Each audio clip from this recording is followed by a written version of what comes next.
यहाँ हम सब मुसाफिर हैं, कब्र आखिर ठिकाना, कोई आगे रवाना है, कोई पीछे रवाना। আমাদের সবাইকে সে অন্ধকার কবরে যেতে হবে। প্রতিদিন আমরা খাটিয়া করে জানাজার লাশ কবরের দিকে নিয়ে যাই। চার খাটিয়াই চারজন আমরা যখন লাশটাকে কবরের দিকে নিয়ে যাই, ঘন জঙ্গলের ভিতরে, কনকনে শীতের ভিতরে, কোনো আলো নাই, বাতাস নাই, বন্ধু নাই, বান্ধব নাই।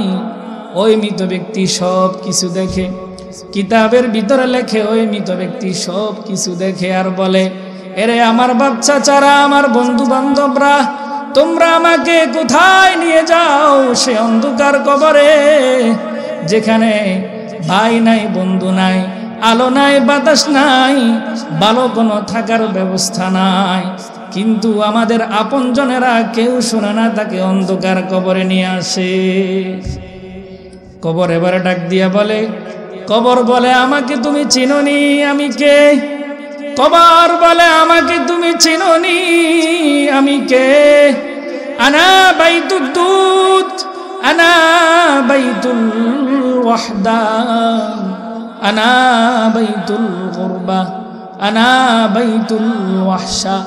কবর ডাক দিয়া বলে, এরে তুমি আমারে চিনোনি, আমি হচ্ছি পোকা মাকড়ের ঘর, আমি হচ্ছি সাপ বিচ্ছুর ঘর, আমার সেখানে কোনো বন্ধু বান্ধব নাই, আমি হচ্ছি একাকিত্বের ঘর, আমার সেখানে কোনো আলো বাতাস নাই।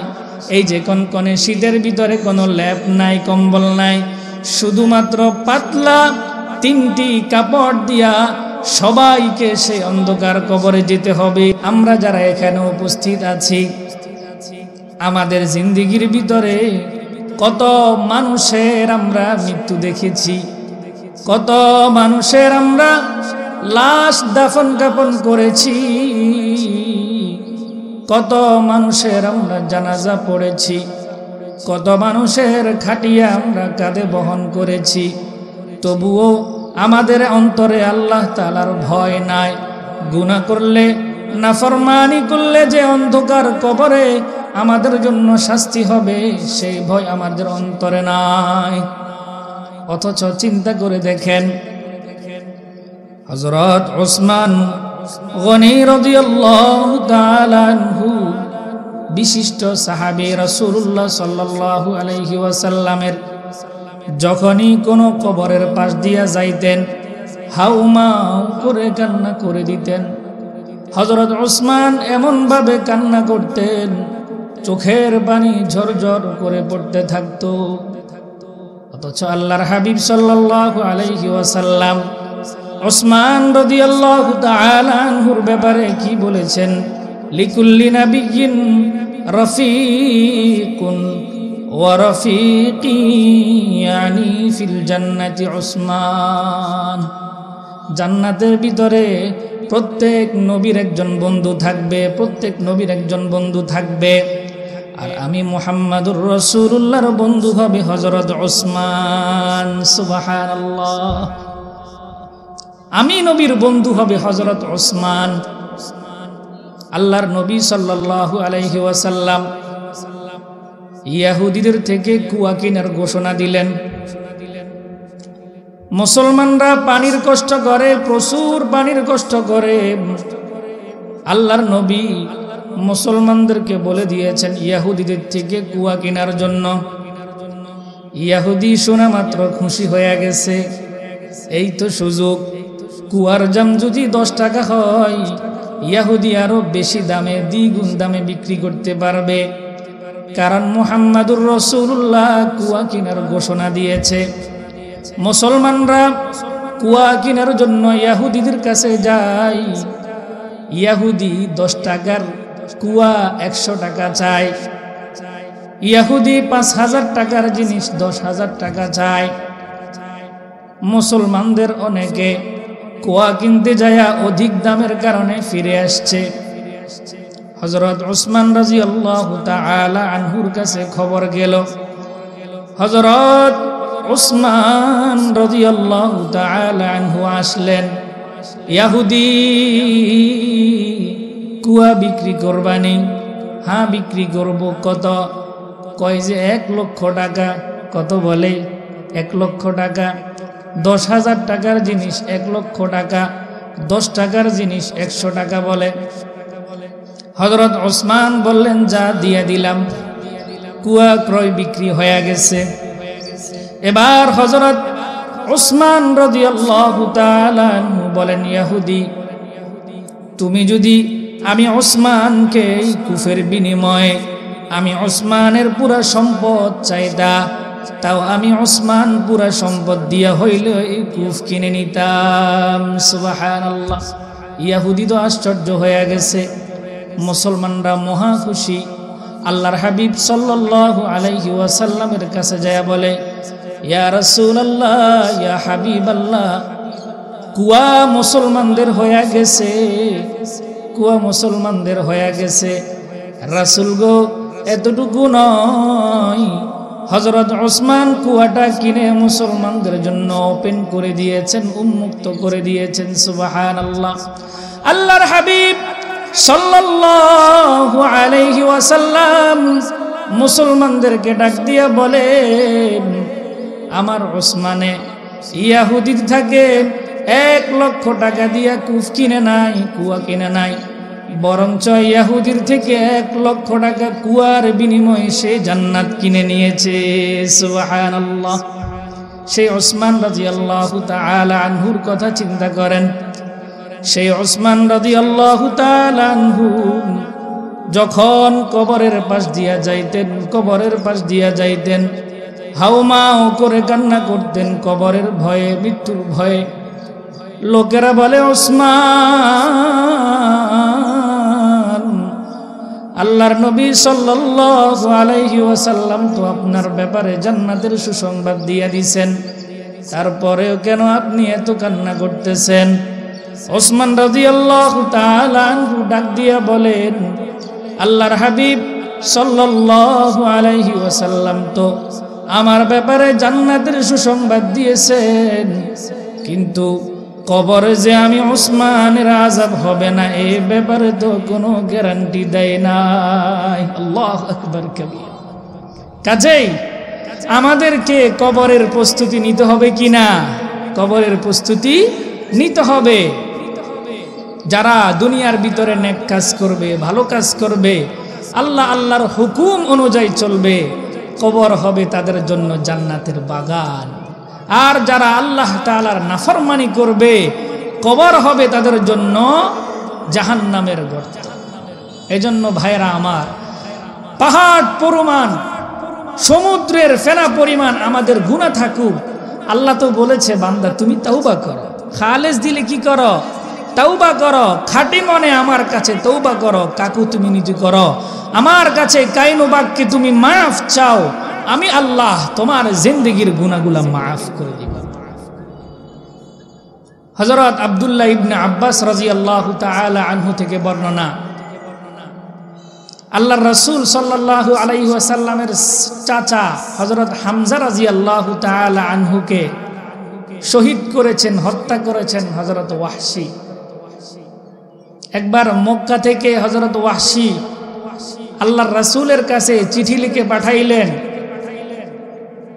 আমি ইসলাম ধর্ম গ্রহণ করতে চাই, কিন্তু এই আয়াতটা আমাকে বাধা দিচ্ছে, এই আয়াতের কারণে আমি ইসলাম ধর্ম গ্রহণ করতে পারতেছি না।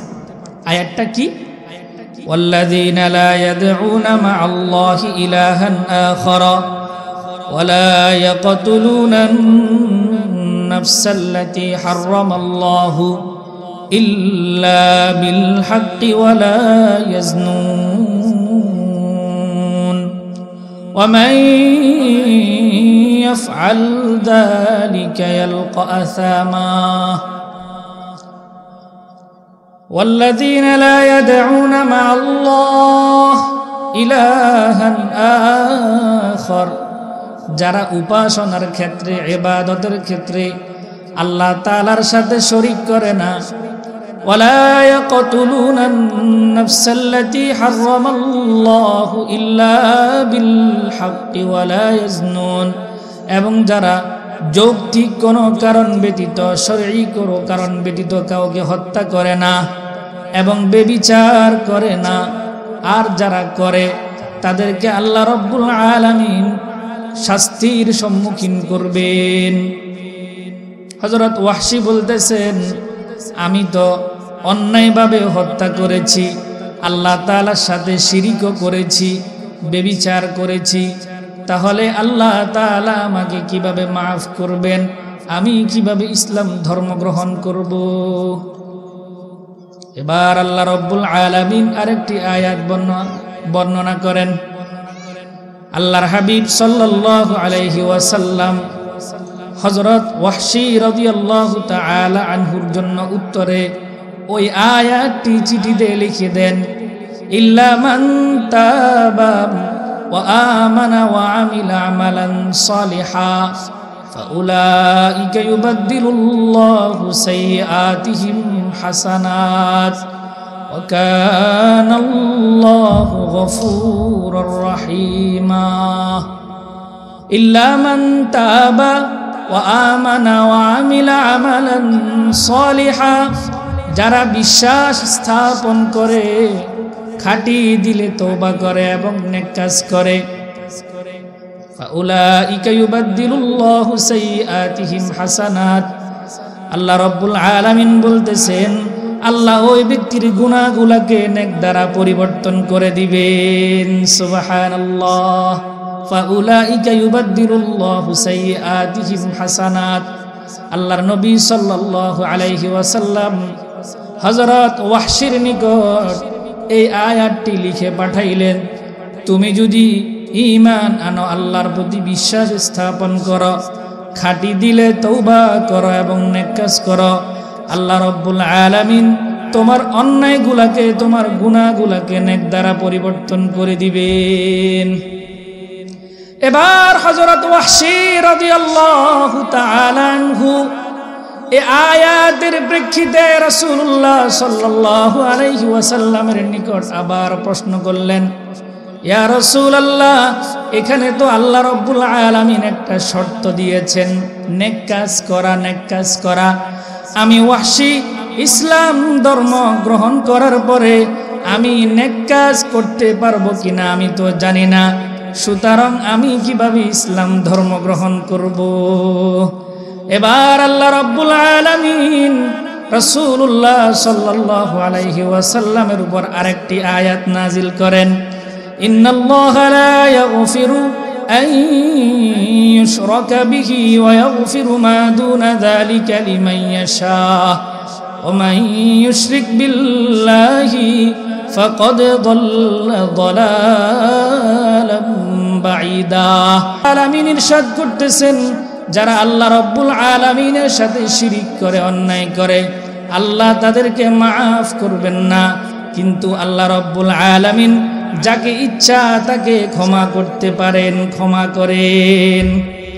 আল্লাহর নবী সাল্লাল্লাহু আলাইহি ওয়াসাল্লাম চিঠিতে হযরত ওয়াহশীর উত্তরে এই আয়াতটি লিখে দেন, ইন্নাল্লাহা লা ইয়াগফিরু আন ইউশরাকা বিহি ওয়া ইয়াগফিরু মা দুনা যালিকা লিমান ইয়াশা ওয়া মান ইউশরিক বিল্লাহি ফাকাদ দাল্লা দালালাম বাঈদা। ওয়াহশী, আল্লাহর সাথে যারা শিরিক করে, আল্লাহর সাথে যারা শরীক করে, আল্লাহ তাদেরকে মাফ করবেন না, কিন্তু আল্লাহ যাকে ইচ্ছা তাকে তো মাফ করতে পারেন। এবার ওয়াহশী আল্লাহর রাসূলের এই আয়াতের উত্তরে লিখেন, ইয়া রাসূলুল্লাহ, এখানে তো আল্লাহ রাব্বুল আলামিন আরো একটি শর্ত দিয়েছেন। কি শর্ত দিয়েছেন? আল্লাহ বলছেন যে যাকে ইচ্ছা, আল্লাহর ইচ্ছা হয় তাকে আল্লাহ মাফ করবেন। আমি ওয়াহশী তো জানি না আল্লাহ আমি ওয়াহশীর ব্যাপারে কি ইচ্ছা, আমাকে মাফ করবেন কিনা। আল্লাহ রাব্বুল আলামিন আরো একটি আয়াত অবতীর্ণ করেন। রাসূলুল্লাহ সাল্লাল্লাহু আলাইহি ওয়াসাল্লাম ওয়াহশীর এই প্রশ্নের উত্তরে আরো একটি আল্লাহর হাবিব সাল্লাল্লাহু আলাইহি ওয়াসাল্লাম আয়াত লিখে দেন, কুল ইয়া ইবাদিয়াল্লাযীনা আসরাফু আলা আনফুসিহিম লা তাকনাতু মির রাহমাতিল্লাহ ইন্নাল্লাহা ইয়াগফিরুয যুনুবা জামিআ ইন্নাহু হুয়াল গফুরুর রহিম। ওয়াহশিরে, তুমি তো প্রত্যেকটি আয়াতের ব্যাপারে একটি একটি শর্ত প্রশ্ন করেছ। আমার আল্লাহ রাব্বুল আলামিন বলেছেন, কুল ইয়া ইবাদিয়াল্লাযীনা আসরাফু আলা আনফুসিহিম, যারা তোমরা নিজেদের উপর জুলুম করেছ, অন্যায় করেছ, নাফরমানি করেছ, নিজের উপর অত্যাচার করেছ, লা তাকনাতু মির রাহমাতিল্লাহ, আল্লাহ রাব্বুল আলামিন বলতেছেন, বান্দা তুমি নিরাশ হইও না আল্লাহর রহমত থেকে, আল্লাহর রহমত থেকে নিরাশ হইও না। আল্লাহ রাব্বুল আলামিন ক্ষমাশীল, দয়ালু। সুবহানাল্লাহ। এবার হযরত ওয়াহশী আর কোনো প্রশ্ন পাইলেন না, আর কোনো শর্ত না পাইয়া মদিনায় এসে ইসলাম ধর্ম গ্রহণ করে ফেলেন। সুবহানাল্লাহ। সুতরাং ভাইরা রে আমার, আল্লাহ রাব্বুল আলামিন শুধু বান্দার দিল চায়, বান্দার অন্তর চাই। বান্দা যদি খালেস নিয়তে অন্তর থেকে আল্লাহ রাব্বুল আলামিনের দরবারে তওবা করে, আমার আল্লাহ বলছেন, বান্দা তুমি আমার কাছে শুধু কাইনো বাক্যে রোনা জারি করো, আমার কাছে তুমি খাঁটি দিলে তওবা করো, এই প্রতিজ্ঞা করো জিন্দেগিতে আর কোনো নাফরমানি করব না। আমি আল্লাহ তোমার দোয়া করতে শেষ, কিন্তু তোমার গুনাহ মাফ করতে আমি আল্লাহ দেরি করব না। সুবহানাল্লাহ। ওয়া তুবু ইলাল্লাহি জামিআন আইয়ুহাল মুমিনুনা লাআল্লাকুম তুফলিহুন। কাজে আমাদেরকে কি করতে হবে? আল্লাহর ভয়, আল্লাহর ভীতি আমাদের অন্তরের ভিতর আনতে হবে। প্রতিনিয়ত আমাদের বাবা মা, আত্মীয় স্বজন, পাড়া প্রতিবেশী দুনিয়া থেকে চলে যাচ্ছে। ইহা হাম সব মুসাফির হ্যায়, কবর আখির ঠিকানা, কোই আগে রওয়ানা হ্যায়, কোই পিছে রওয়ানা।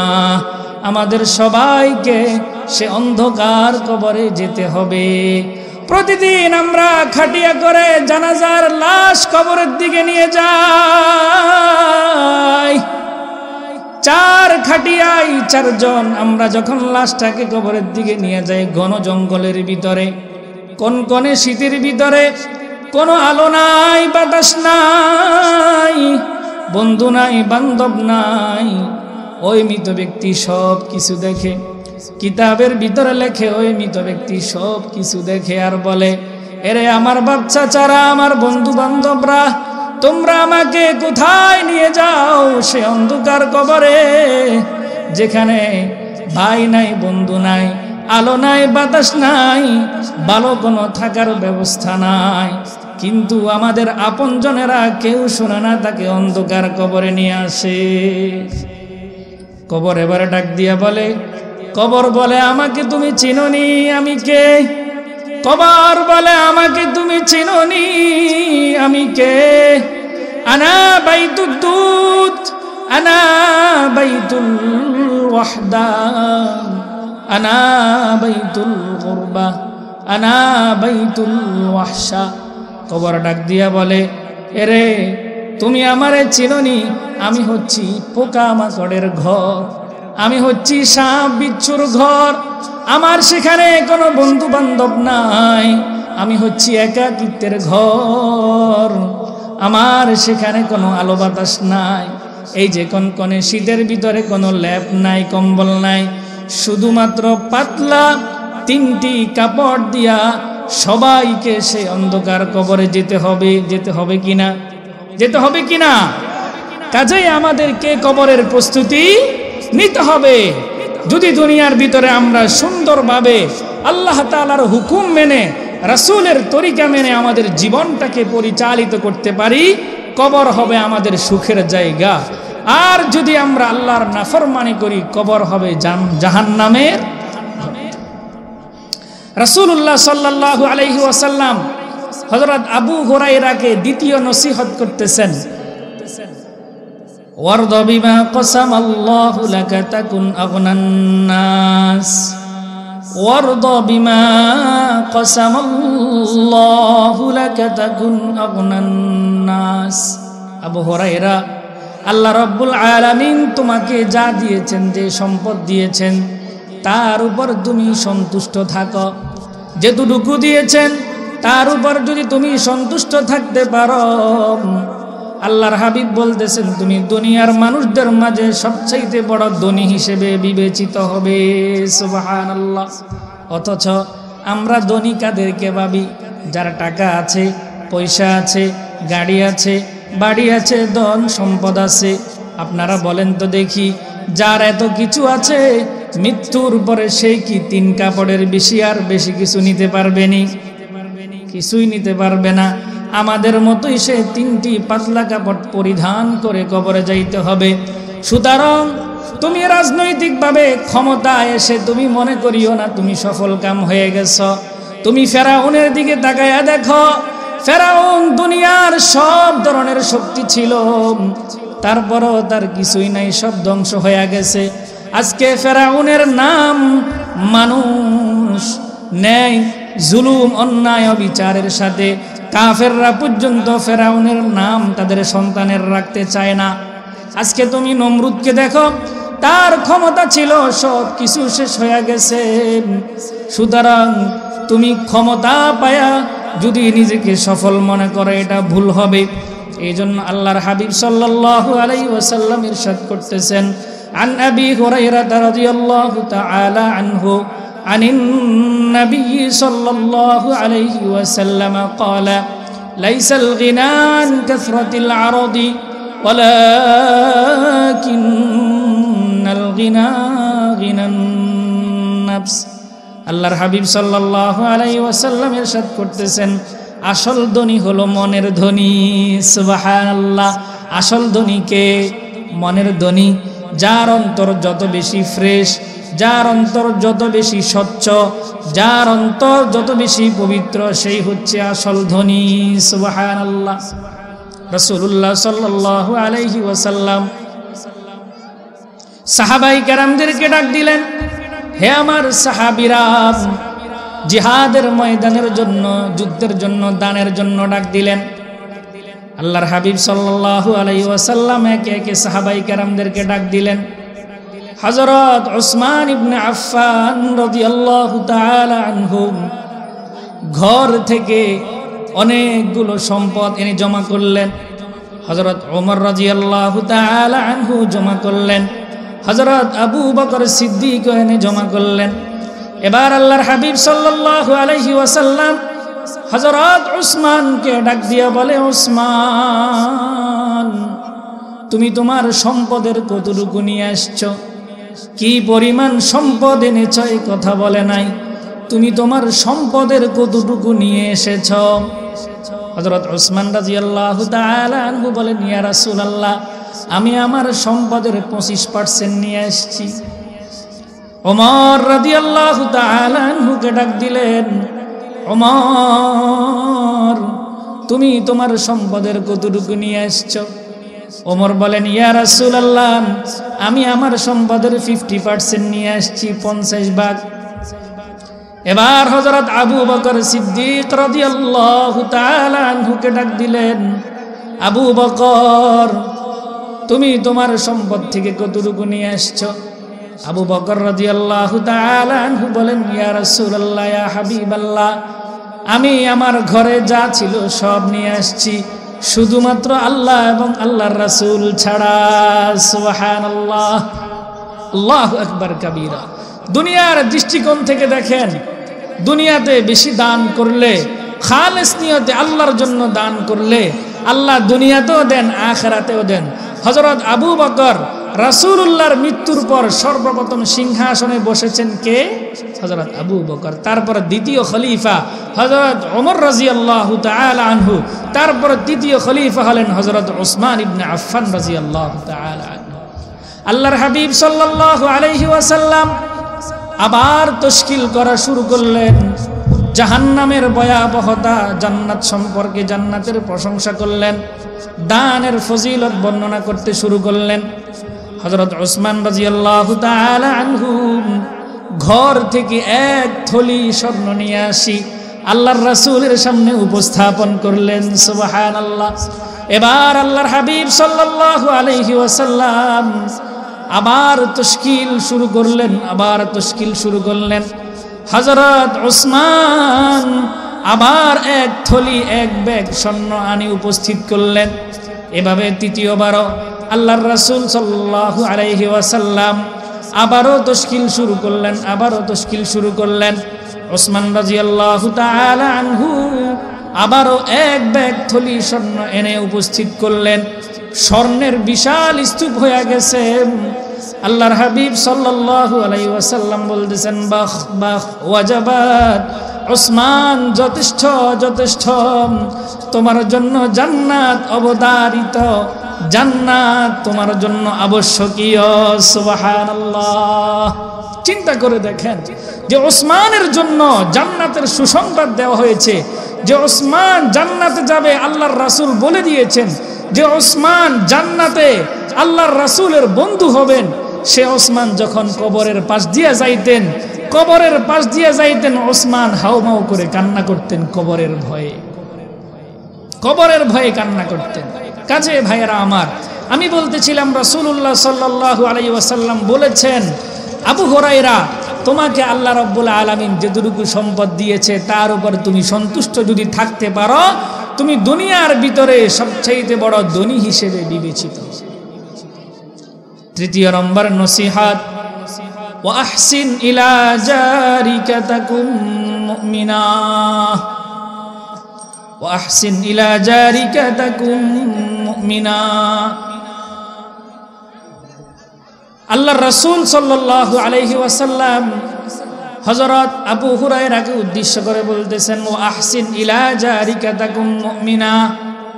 আবু হুরায়রা, তুমি তোমার প্রতিবেশীর অধিকার আদায় করো। তুমি যদি তোমার প্রতিবেশীর হক ভালোভাবে আদায় করতে পারো তাহলে তুমি প্রকৃত মুমিন হিসেবে বিবেচিত হবে। সুবহানাল্লাহ। বর্তমান সময়ে প্রতিবেশী মানে শত্রু, একে অপরের শত্রু, প্রতিবেশী মানে শত্রু। প্রতিবেশীর কখনো ভালো চায় না। অথচ আল্লাহর হাবিব বলেছেন, তুমি যদি প্রকৃত মুমিন হতে চাও তাহলে তুমি তোমার প্রতিবেশীর হক আদায় করো। মান কানা ইউমিনু বিল্লাহি ওয়াল ইয়াউমিল আখিরি ফালইউহসিন ইলা জারিহি। যে ব্যক্তি আল্লাহ ও আল্লাহর রাসূলের প্রতি ঈমান আনে, বিশ্বাস রাখে, সে যেন প্রতিবেশীর হক আদায় করে, অধিকার আদায় করে। কাজেই আমাদেরকে এটাও একটি সামাজিক গুণ। বর্তমান তো প্রতিবেশী মানে হলো শত্রু, কেউ কারো ভালো চায় না। অথচ রাসূলুল্লাহ সাল্লাল্লাহু আলাইহি ওয়াসাল্লাম ইরশাদ করেছেন, আল্লাহ রাব্বুল আলামিন আমরা যেরকম নামাজ আমাদের উপর ফরজ করা হয়েছে, রোজা আমাদের উপর ফরজ করা হয়েছে, আবশ্যকীয় করা হয়েছে, আমি মুসলিম হিসাবে, মুমিন হিসাবে আমি আমার প্রতিবেশীর হক আদায় করা এটাও আমার দায়িত্ব কর্তব্য। কাজে আমরা প্রতিবেশীর হক আদায় করব তো ইনশাআল্লাহ।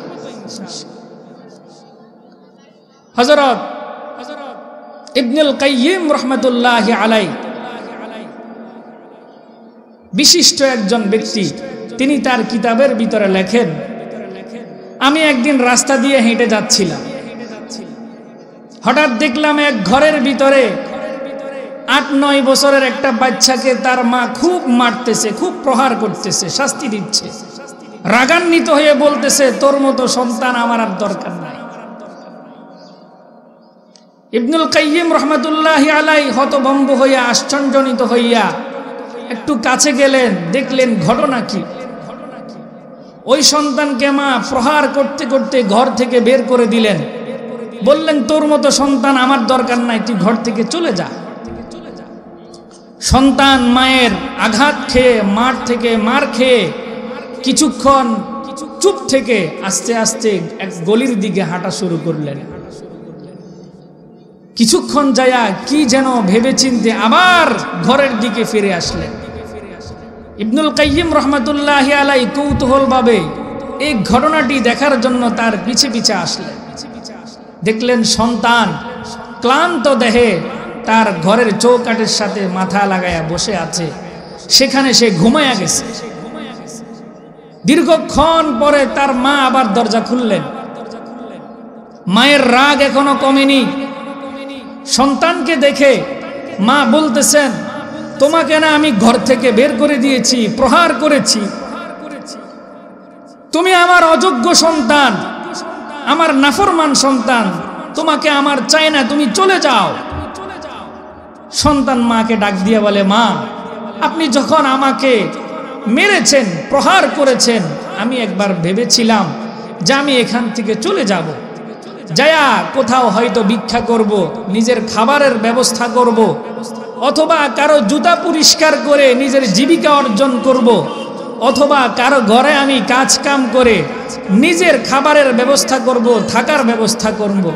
কিন্তু মা, আমি একটা জিনিস চিন্তা করলাম, আমি হয়তো দিন শেষে সব কিছু পেয়ে যাব, কিন্তু মাগো আমি কি আপনার ভালোবাসা কোথায় পাবো? আপনি যে আমাকে যে পরিমাণ ভালোবাসতেন, মোহাব্বত করতেন, মায়া করতেন, সে ভালোবাসা তো আমি কোথায় পাবো না। মা আপনি আমাকে যতই মারেন, যতই কাটেন, যতই প্রহার করেন, মারেন কাটেন, যা ইচ্ছা আপনি তাই করেন, আপনাকে ছাড়া আমি কোথায় যাব না। মায়ের অন্তরের ভিতরে মায়া লেগে গেছে, মোহাব্বত লেগে গেছে, ভালোবাসা উতলাইয়া উঠছে। মা সন্তানকে বুকে জড়ায়া বলে, সন্তান আমার, যা আমি তোমাকে ক্ষমা করে দিয়েছি, আমার ঘরে ফিরে আয়।